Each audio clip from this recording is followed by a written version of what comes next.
যে আমাকে যেন নবী সত্য কথা বলে।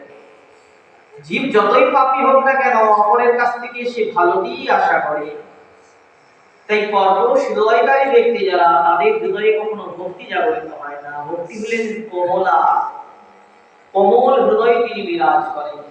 আর ভক্ত, আমার ভক্ত যারা হয় তারা খুব দয়ালু হয়, কৃপালু হয়। তাদের হৃদয়ে সর্বদাই অপরের কল্যাণের কথা জানে। তার কেউ শত্রু নাই। সে যদি কাউকে কটু কথা বলছেও, শাসন করছেও, সেই শাসনটা তার হিতকর হয়। যেমন আপনি আপনার সন্তানকে শাসন করছেন, ঠিক সেই রকমই তাদের শাসন পরোপকারে হয়।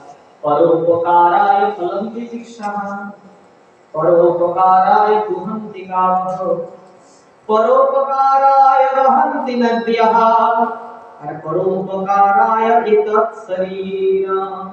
এই শরীরটা আমাদের অজান্তেই পরোপকারই করছে।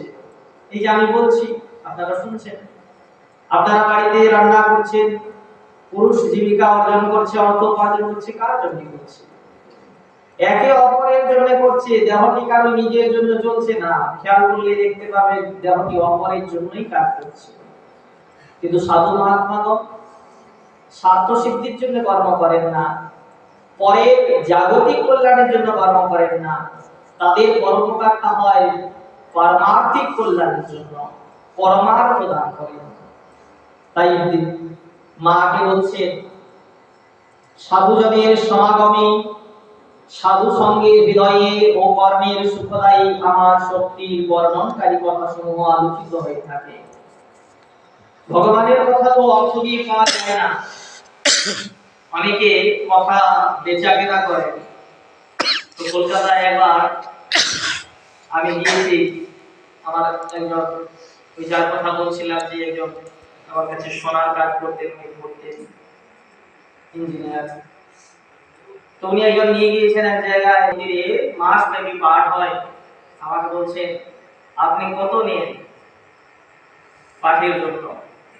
আমি বললাম, এক কৃষ্ণ নামে জীবের যত পাপ হয়, পাতকীর সাধ্য নাই তত পাপ করে।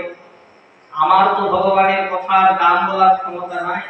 আপনার যদি দাম দেওয়ার ক্ষমতা আছে তাহলে আপনি দাম দিতে পারেন কৃষ্ণ কথা, আমার তো বলার ক্ষমতা নাই।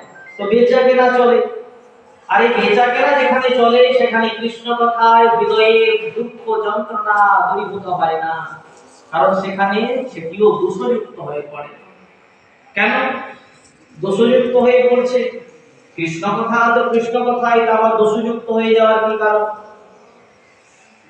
না বলছেন, যেমন একটি ভালো খাদ্য, অমৃতযুক্ত খাদ্য যদি একটি বিষময় পাত্রে রাখা হয়, এবং কাঁসার পাত্রে কখনো কখনো কিছু খাবার রাখা যায় না, বেশিক্ষণ রাখলে সেটি বিষ হয়ে যায়, কালো পড়ে যায়। তো ঠিক সেরকমই কৃষ্ণ কথাও বলছেন, ভাগবত পড়িয়া বৈষ্ণবের স্থানে শুনো গিয়া।